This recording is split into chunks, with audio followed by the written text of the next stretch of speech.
Igbo ndị mana ege m ntị kenekwa m n'ebe nọ nene na ya sị m ihe ọma ya emelụ nwoke melụ nwaanyị na enwere vidio bụrụzi ihe ọfụ na nwanne anyị nwoke ji nụọ nwaanyị nwoke ibie si n'ọnụlụ nwaanyị.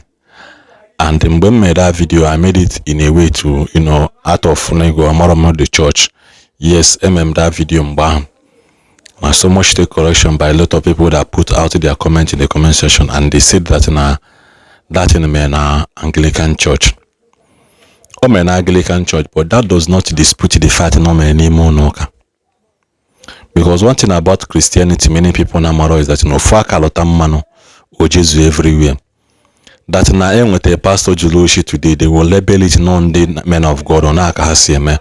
Whether no basal father, no basal father will take the fall because somebody in the field committed an act that is against the policy and the HUML and the Reverend Fathers or in the men of God. Man of years can be correct because a lot of people na hear the guy no can but one thing they did not have to. They are losing interest in nyabihe omenimu noka konomere noka. Because we are shying away from the bitter truth that is there, because now this young man committed an act of abomination. So Kaida is not single-handedly left from here Reverend Father Kelvin Ugude. No na Anglican church come. Maniche fuzia that na father onwe bi yeje. Father dress but amoro father onye bunye. Father bu father outside. I said it in that video. Father bu father. Ozunu wana achozokwa nke bu nke ndi Anglican na nke ndi bu ihe dia mana father bu father. A priest is a priest. Na Bible odero ya priest Catholic. Your priest is a priest.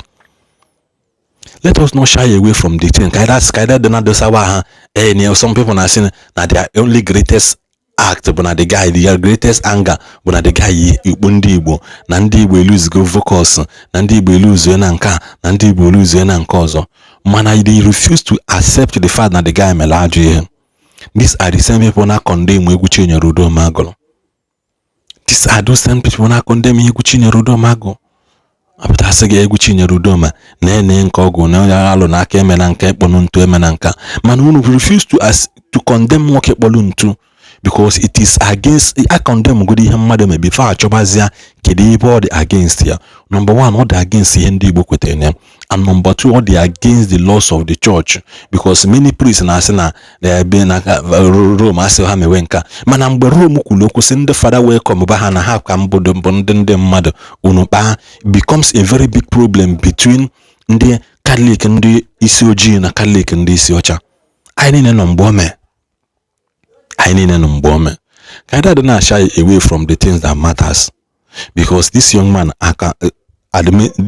committed an offense. Also bundi Igbo regalia ujiwe meditate behind soku. Let us first of all gather condemn wajwe hanu wome before I chawaza kerindo you weme, because Emilene melan haji he bahachi him. Obu non dausa committed that na or na other tribes or na habia made that in single-handedly. Nime onoka without anything native way to symbolize ebehasi or kahamande ebehasi eme. People will think no Martin nemen. Man, they pay more attention to that Igbo way, to the act that is committed. Kaida dina hapos uluano na ato bukbum or hapos suya na ato yobas or the roma. Nene video 19 wokeku kuno wati hemenji wene eku himku mbasinke tata. Adema Igbo Chineke kalamacho ezimma puliche Igbo de sam ejimnaka na ebe ahi n'ugbu a na enweta onwegu. Amaghị m ihe VDM chọrọ improve site n'iyi isi agụ na uwe eji mara ndị Igbo. Ihe ahụ ọkpa n'aka VDM ọ ga-akọwanwu ihe ọwụ. Ọ bụrụ na VDM na Blord na-enwe problem, they should settle their problem individually without bringing in Igbo tribal, Igbo nation into whatever they are doing. If I who VDM called BDM, biara yiri na eme ihe ahụ niile ọ na-eme na social media is a mockery of our tradition. Achọghị m ịma ndị na-support ya na ndị na-anaghị support ya. Ihe ahụ VDM nọ na-amachagharị na-amali elu When, hey, it's a mockery of our tradition and our culture.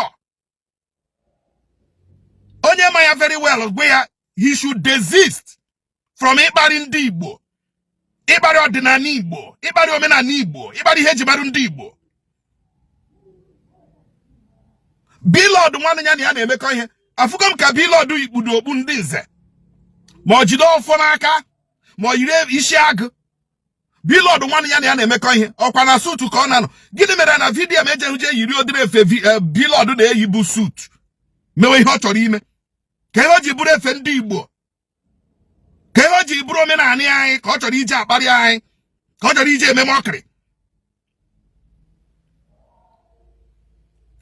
Ekwuru m ya na social media, otu am nọ kịta, anọghị m mụ na mmadụ ịbịa maybe call out to people, call out to this and that. Mba, adị m eme ihe. Agha m na-ebu na social media bụ ndị politician ka m na-ebu ihe bad governance. Ọ ihe m na-alụ here. Mana ihe m ji etinye nke ọnụ bụ na achọpụtago m na VDM chọrọ ịkparị ndị Igbo. Ka ọ na-akparịgodi ndị Igbo. Banye yiri efe anyị, jide ọfọ, na-amachagharị. Kwenu here. Ichie, hey, nze, hey. Ọ mkparị ka na-aga ịkparịga ndị Igbo. Ọ mkparị ka ọ na-akparị ndị Igbo. Ya face a Blord. VDM face Blord. Tackle him individually. Leave Igbo nation alone. Stop insulting us. Those things you were wearing is not meant for mockery. Those things you were wearing are not meant for mockery. And you're not a titled man in Igboland to wear them or to hold your fore. Before you become a titled man, you must pass through process. Don't just because you are having beef with an Igbo man, you want to insult the whole Igbo nation by wearing our attire, by holding our fore. You are not an Igbo man. Stop mocking us. Stop mocking us before the gods of the land will strike you. Stop mocking Igbos before the gods of Ndigbo will strike you. I don't know you and you don't know me.